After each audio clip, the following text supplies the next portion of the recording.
Hello everyone, my name is club Shah और आप सभी देख रहे हैं मेरा official channel DU education club. I hope आप सभी ठीक होंगे और अपनी अपनी स्टडी बहुत अच्छे से कर रहे होंगे। देखिए, आज की जो मेरी वीडियो होने वाली है ये BA प्रोग्राम की होने वाली है, फर्स्ट सेमेस्टर की, जो आपकी हिस्ट्री है, जिसका नाम है history of India for earliest time up to 300 CE। अगर आपके पास भी ये सब्जेक्ट है तो ये वीडियो आप लोगों के लिए बहुत ज़्यादा इंपॉर्टेंट है, क्योंकि आज की वीडियो में हम लोग क्वेश्चन पेपर डिस्कस करने वाले हैं। एंड ये जो क्वेश्चन पेपर डिस्कशन है ये बहुत ज़्यादा इंपॉर्टेंट है, क्योंकि देखिए, सोल में मोस्टली क्वेश्चंस रिपीटेड होते हैं एंड क्वेश्चन पेपर देखने से आपको पता चल जाता है क्या पैटर्न होते हैं। एंड क्वेश्चन भी रिपीट होने की पूरी पूरी चांसेस होते हैं, तो इसीलिए आपको एग्ज़ाम से पहले क्वेश्चन ज़रूर देखने चाहिए। एंड अगर आप देख रहे हैं एंड आपके फ्रेंड्स को नहीं पता ये सारी चीज़ें, तो आप अपने फ्रेंड्स के साथ भी ज़रूर शेयर करना वीडियो को, ताकि अकेले अकेले आपका भला ना हो, आपके फ्रेंड्स का भी भला हो। ठीक है, चलिए फिर स्टार्ट करेंगे। ये जो क्वेश्चन पेपर है ये आपका 90 मार्क्स का है, 3 घंटे आपको दिए जाएंगे। ठीक है, एंड देखिए, यहाँ थोड़े से इंस्ट्रक्शंस होते हैं स्टूडेंट के लिए, जो मेनली स्टूडेंट नहीं पढ़ते उसको छोड़ देते हैं, बट ये आपकी बहुत बड़ी मिस्टेक होती है। तो आप ऐसी मिस्टेक मत कीजिएगा, जिससे आपको पता चलता है कि आपको कितने क्वेश्चन अटेम्प्ट करने हैं और ईच वन कितने मार्क्स का है एंड किस लैंग्वेज में करने हैं। तो इन सभी प्रश्नों का उत्तर आपको जो इंस्ट्रक्शंस हैं उन्हीं से पता चलता है। जैसे कि आप यहाँ देख सकते हैं, आप इस क्वेश्चन पेपर का जो आंसर है वो इंग्लिश या हिंदी में दे सकते हैं। लेकिन अगर आपने क्वेश्चन नंबर 1 इंग्लिश में किया तो आपको पूरा पेपर इंग्लिश में अटैम्प्ट करना है। क्वेश्चन नंबर 1 हिंदी में अटैम्प्ट किया तो पूरा पेपर हिंदी में अटैम्प्ट करना है। बस यही शर्त होती है, यानी पूरे क्वेश्चन पेपर का एक ही माध्यम होना चाहिए। इससे कोई भी फ़र्क नहीं पड़ता आपने इंग्लिश मीडियम में एडमिशन लिया है या हिंदी मीडियम में एडमिशन लिया है।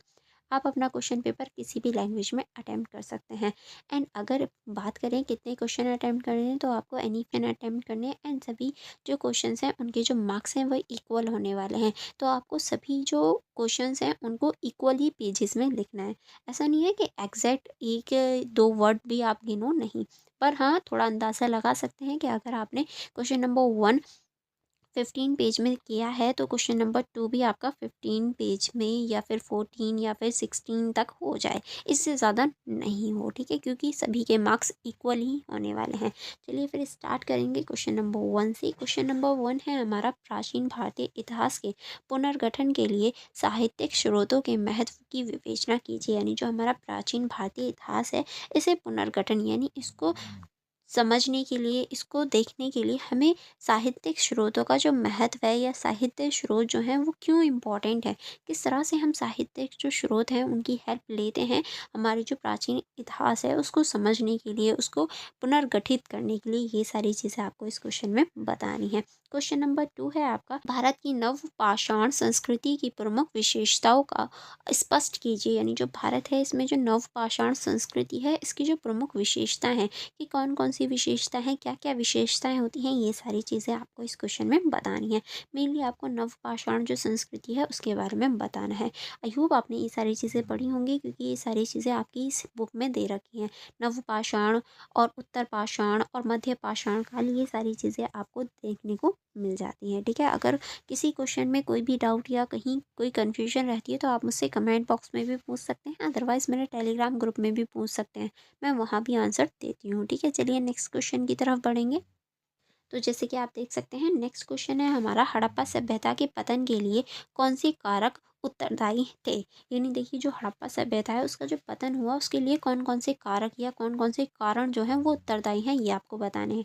अब देखिए, हड़प्पा सभ्यता का जब पतन हुआ था उस टाइम की कोई भी एक तरह से ठोस जो चीज़ें हैं वो हमें नहीं मिलती, और हड़प्पा सभ्यता की जो लिपि है वो भी अभी तक नहीं पढ़ी गई है। तो इसका कोई ठोस कारण नहीं है, बट हाँ, कुछ ऐसे कारण हैं जो हमने माने हैं। तो वो कारण आपको लिखने हैं, जैसे कि प्राकृतिक आपदाएँ हो गई, या फिर जो हमारा युद्ध है वो हो गया, या फिर पानी का संकट हो गया। ऐसे जो रीज़न्स हैं जो प्राकृतिक होते हैं, या फिर कोई महामारी हो गई, ऐसे हमने रीज़न्स माने हैं कि हाँ, इस वजह से हड़प्पा सभ्यता का पतन हुआ होगा। तो वो सारे रीज़न्स आपको लिखने हैं। उसके बाद में क्वेश्चन नंबर 4 हो जाता है आपका, प्रारंभिक वैदिक काल की राजनीतिक तथा अर्थव्यवस्था पर टिप्पणी कीजिए। यानी जो शुरुआती वैदिक काल था, वैदिक काल आपने पढ़ा होगा, उसकी जो राजनीति थी और जो अर्थव्यवस्था थी वो कैसी थी, ये आपको इस क्वेश्चन में बताना है।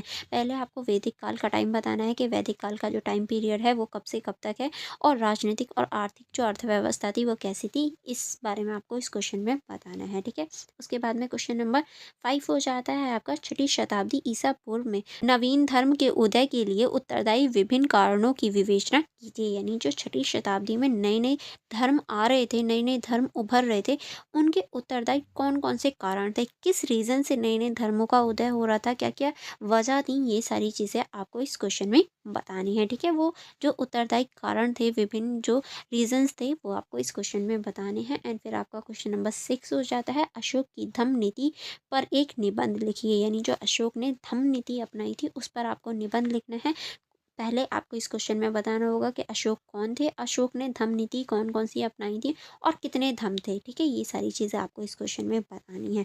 एंड उसके बाद में क्वेश्चन नंबर 7 हो जाता है आपका, संगम साहित्य के आधार पर तमिलकम की आर्थिक और राजनीतिक परिस्थितियों का वर्णन कीजिए। यानी जो संगम साहित्य है, इसके आधार पर जो तमिलकम है, इनकी जो आर्थिक और राजनीतिक परिस्थितियां हैं उनके बारे में आपको वर्णन करना है। एंड संगम साहित्य जो है वो बहुत फेमस साहित्य है, तो आपको पता होना चाहिए संगम साहित्य क्या है। ठीक है, चलिए आगे बढ़ेंगे। आगे अब हमारा क्वेश्चन नंबर 8 हो जाता है। क्वेश्चन नंबर 8 है हमारा, निम्नलिखित में से किन्हीं दो पर संक्षिप्त टिप्पणी कीजिए। यानी यहाँ आपको मेनली कुछ पॉइंट्स देखने को मिलेंगे, जैसे कि अगर 4 पॉइंट हैं तो आपको 2 पॉइंट पर अटेम्प्ट करने हैं, 2 पॉइंट पर संक्षिप्त टिप्पणी करनी है। ठीक है, तो पहला है आपका शैल कला, यानी शैल कला क्या होती है ये आपको बताना है। दूसरा है आपका हड़प्पा सभ्यता का पतन, यानी हड़प्पा सभ्यता का पतन कैसे हुआ ये आपको बताना है। देखिए, इसके ऊपर ऑलरेडी एक क्वेश्चन बना हुआ भी है कि हड़प्पा सभ्यता के पतन के आपको कारण बताने हैं। यही क्वेश्चन आपको जो चॉइस वाले क्वेश्चन है वहाँ भी देखने को मिल जाते हैं। एंड हड़प्पा सभ्यता का जो पतन है उसकी कोई मेनली पूरे तरीके से कोई रीजंस नहीं है कि हाँ हमारे पास ठप्पा लगे हुए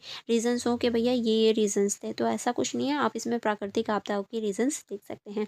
नेक्स्ट क्वेश्चन है आपका, महापाषाण। महापाषाण क्या था ये आपको बताना है। किस तरह से महापाषाण काल में क्या क्या चीज़ें होती थी ये आपको बताना है। उसके बाद में क्वेश्चन नंबर घ है आपका, सातवाहन वंश। यानी जो सातवाहन वंश थे वो किस तरह से थे और सातवाहन वंश का जो टाइम था वो क्या था ये आपको बताना है। एंड देखिए, सातवाहन वंश के लोग जो थे वो एक ऐसे लोग थे जो अपनी माता के जो नाम है उसका यूज़ करते थे, यानी माता के नाम लगाते थे। यहाँ पर सातवाहन राजाओं में पिता का नाम ना लगाकर माताओं का जो नाम है वो अपने नाम के साथ जोड़ा जाता था। ये इनकी विशेषताओं के रूप में आप ले सकते हैं। अगर आप कोई लड़की हैं तो आप इसको विशेषता के रूप में या अच्छी चीज़ के रूप में देख सकती हैं, जो कि मैं भी दिखती हूँ कि हाँ ये बहुत अच्छी चीज़ थी सातवाहन वंशों में। तो अगर कहीं भी किसी क्वेश्चन में डाउट हो तो आप मुझसे पूछ लीजिएगा, क्योंकि यहाँ आपका जो क्वेश्चन पेपर डिस्कशन है वो कंप्लीट हो जाता है। अगर स्टिल कोई कन्फ्यूजन रहती है तो पूछ लीजिएगा। Otherwise for more connectivity, for more videos, आप मेरे यूट्यूब चैनल को सब्सक्राइब करके बेल आइकन को प्रेस कर दीजिए, ताकि जो मेरी अपकमिंग वीडियोज़ हों आपके सब्जेक्ट से रिलेटेड या ये कहूँ आपके कोर्स से रिलेटेड, तो आप उन्हें देख पाएँ। एंड मैं आपको स्टडी भी करवाती हूँ।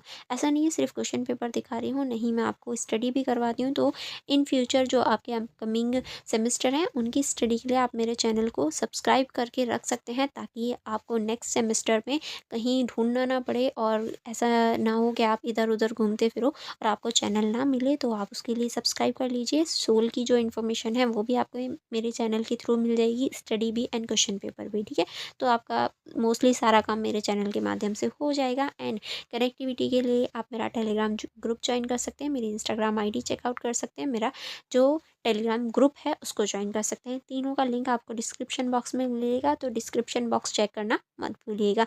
आप खुद भी लाइक करना एंड अपने फ्रेंड्स के साथ भी ज़रूर शेयर करना, ताकि वो लोग भी अपनी स्टडी को अच्छे से कर पाएँ एंड अच्छे नंबर गेन कर पाएँ। ठीक है, चलिए फिर मिलेंगे नेक्स्ट वीडियो में। Thank you for watching everyone.